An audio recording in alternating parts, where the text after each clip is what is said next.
अस्सलामुअलैकुम वरहमतुल्लाहि वबरकातुहु। बिस्मिल्लाहिर्रहमानिर्रहीम। अर्रहीहुल मख्तूम। మహాప్రవక్త సల్లెల్లాహు అలైహి వసల్లం గారి జీవిత చరిత్ర. ఫుజార్ యుద్ధం.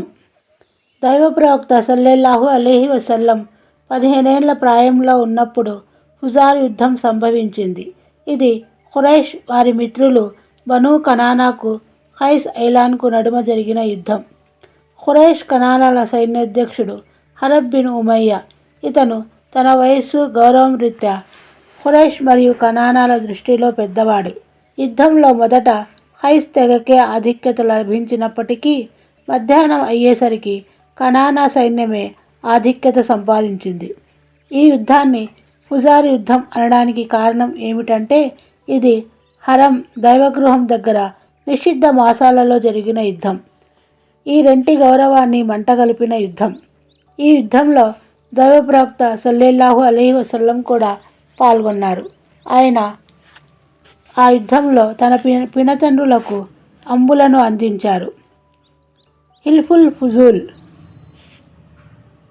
ఈ యుద్ధం జరిగిన అనంతరం ఓ నిషిద్ధ మాసం జిల్ఖాదాలో హిల్ఫుల్ ఫుజూల్ అనే ఒప్పందం ఒకటి జరిగింది. కొన్ని ఖురైష్ తెగలు అంటే Banu Hashim, Banu Muttalib, Banu Asad bin Abdul Uzza, Banu Zuhra bin Kilab మరియు బనీ ఖైమ్ బిన్ ముర్రాలు దీన్ని నిర్వహించాయి. వీరంతా అబ్దుల్లా బిన్ జుదాన్ తైమీ ఇంట చేరారు.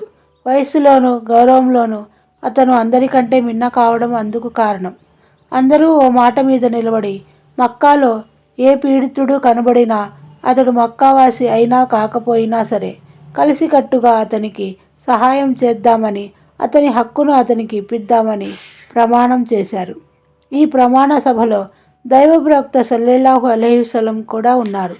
దైవ దౌత్య బాధ్యతలు స్వీకరించిన తర్వాత కూడా సల్లెల్లాహు అలైహి వసల్లం గారు ఇలా సెలవిస్తూ ఉండేవారు: నేను అబ్దుల్లా బిన్ జుదాన్ ఇంట జరిగిన యుద్ధంలో చేరి ఉన్నవాణ్ణి.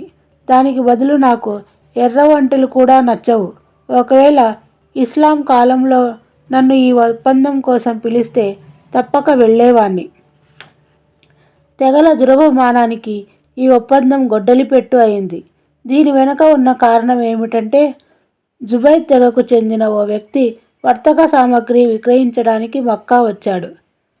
ఆజ్ బిన్ వయీల్ అనే వ్యక్తి ఆ సరుకును కొన్నాడు, కానీ ధర చెల్లించలేదు. అతను తన తెగ మిత్రులైన అబ్దుద్దార్, మఖ్జూమ్, జమహ్, సహం మరియు అద్దీ తెగల సర్దారుల సహాయాన్ని అర్థించగా వారు ఏమాత్రం శ్రద్ధ తీసుకోలేదు. అప్పుడు ఆ వ్యక్తి అబూ ఖైస్ కొండపైకెక్కి బిగ్గరగా కొన్ని పద్యపాదాల్ని చదివాడు. ఆ పద్యపాదాల్లో తనకు జరిగిన అన్యాయాన్ని ఏకరువు పెట్టాడు. ఇది విన్న జుబైర్ బిన్ అబ్దుల్ ముత్తలిబ్ ఈ వ్యక్తి ఇంత నిస్సహాయుడు ఎలా అయ్యాడు అని బాధపడుతూ పైన పేర్కొన్న ఖురైష్ తెగలన్నింటినీ ఓ చోట చేర్చడం జరిగింది. మొదట ఒప్పందం చేసుకొని ఆ తరువాత అజ్బిన్ వాయిల్ నుండి ఆ వ్యక్తికి రావలసిన హక్కును ఇప్పించడం జరిగింది. శ్రామిక జీవితం. యుక్త వయసులో దైవ ప్రవక్త సల్లెల్లాహు అలైహి వసల్లంకు నిర్ణీతమైన పని అంటూ ఏదీ లేదు. అయితే వారు సల్లెల్లాహు అలైహి వసల్లం మేకలు కాసేవారని అనేక ఉల్లేఖనాలు చెబుతున్నాయి. వారు సల్లెల్లాహు అలైహి వసల్లం మొదట బనూ సాద్ మేకల్ని కాశారు. మక్కాలోను మక్కావాసుల మేకల్ని కొన్ని కిరాత్ల కూలీపై కాసేవారు. 25 ఏళ్ల వయసు రాగానే హజరత్ ఖదీజా రజియల్లా అన్హా సరుకులు తీసుకుని వ్యాపారార్థం సిరియాకు వెళ్ళారు. ఇబ్నె ఇస్హాక్ కథనం ప్రకారం ఖౌలీద్ కుమార్తె ఖదీజా రజియల్లా అన్హా ఓ గౌరవనీయమైన ధనవంతురాలైన మహిళ. తన సరుకును భాగస్వామి ప్రాతిపదికపై కొందరికిచ్చి వ్యాపారం చేయడానికి పంపించేవారు. ఖురైష్ తెగ ప్రజల వృత్తి పూర్తిగా వ్యాపారమే. ఆమెకు దైవ ప్రవక్త సల్లెల్లాహు అలైహి వసల్లం గారి సత్యసంధత, అమానతు భావం, నీతి నిజాయితీలను గురించి తెలియగా తన బానిస మైసరా వెంట సిరియా వెళ్ళి తన సరుకును అమ్మమని, ఇతర వ్యాపారులకు ఇచ్చే ప్రతిఫలం కంటే అధికంగా ముట్టజెబుతానని ముహమ్మద్ సల్లెల్లాహు అలైహి వసల్లంకు కబురు పంపారు.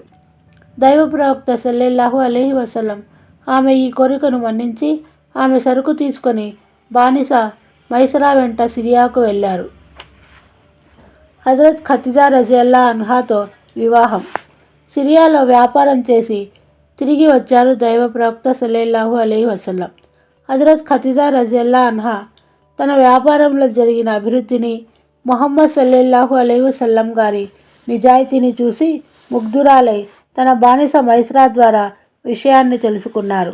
మైసరా ముహమ్మద్ సల్లల్లాహు అలైహి వసల్లం గారి నిజాయితీని, ఉన్నత గుణగణాలను, సందర్భోచితంగా తీసుకున్న నిర్ణయాలను ఏకరువు పెట్టినప్పుడు ఖతిజా రజియల్లా అన్హా తాను పోగొట్టుకున్న ఆణిముత్యం తిరిగి లభ్యమైనట్లు సంబరపడిపోయారు.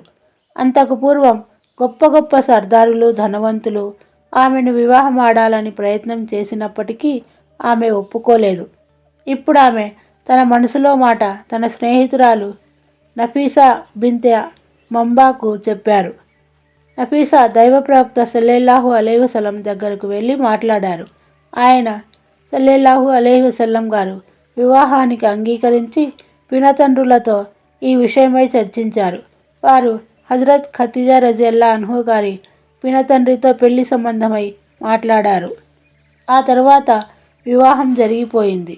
నికాహకు బను హాషిం తెగవారు, ముజ ధనవంతులందరూ హాజరయ్యారు. ఇది సిరియా దేశం నుండి తిరిగొచ్చిన 2 నెలల తరువాత జరిగిన విషయం. దైవ ప్రవక్త సల్లల్లాహు అలైహి వసల్లం మెహర్గా 20 ఒంటెల్ని ఖతిజా రజియల్లా అన్హాకు ఇచ్చారు. అప్పుడు హజరత్ ఖతిజా రజియల్లా అన్హా గారి వయస్సు 40 సంవత్సరాలు. ఆమె వంశం, సంపద, వివేకం రీత్యా తన జాతిలోనే అతి గౌరవనీయురాలైన ఉత్తమ మహిళ. దైవ ప్రవక్త సల్లల్లాహు అలైహి వసల్లం వివాహమాడిన మొదటి మహిళ ఈమె. ఆమె జీవించి ఉన్నంత వరకు ఆయన సల్లల్లాహు అలైహి వసల్లం గారు మరో మహిళను వివాహమాడలేదు. ఒక్క ఇబ్రాహీం తప్ప దైవ ప్రవక్త సల్లల్లాహు అలైహి వసల్లం గారి తక్కిన సంతానమంతా ఈమె గర్భాన జన్మించిందే. ప్రథమంగా జన్మించింది ఖాసిం. ఆయన పేరు మీదనే సల్లల్లాహు అలైహి వసల్లంకు అబుల్ ఖాసిం అనే పేరు వచ్చింది. ఆ తరువాత జైనబ్ రజియల్లా అన్హా, రుక్కయ్య రజియల్లా అన్హా, ఉమ్మె కుల్సుమ్ రజియల్లా అన్హా, ఫాతిమా రజియల్లా అన్హా, అబ్దుల్లాహలు జన్మించారు. అబ్దుల్లానే తయ్యబ్ మరియు తాహిర్గా పిలిచేవారు. కుమారులంతా బాల్యంలోనే మరణించారు. అయితే కుమార్తెలందరూ ఇస్లాం హయం చూసిన వాళ్ళే, ఇస్లాం స్వీకరించి హిజ్రత్ గౌరవాన్ని పొందినవారే. కానీ ఫాతిమా రజియల్లా అన్హా తప్ప మిగిలిన కుమార్తెలందరూ ప్రవక్త సల్లల్లాహు అలైహి వసల్లం గారి జీవిత కాలంలోనే పరమపదించారు. హజరత్ ఫాతిమా రజియల్లా అన్హా దైవ ప్రవక్త సల్లల్లాహు అలైహి వసల్లం మరణాంతరం 6 నెలల తర్వాత చనిపోయారు. కాబా నిర్మాణం, హజ్రే అస్వద్ వివాద పరిష్కారం గురించి మనం రేపు తెలుసుకుందాము. అస్సలాము అలైకుం వరహమతుల్లాహి వబర్కాతుహు.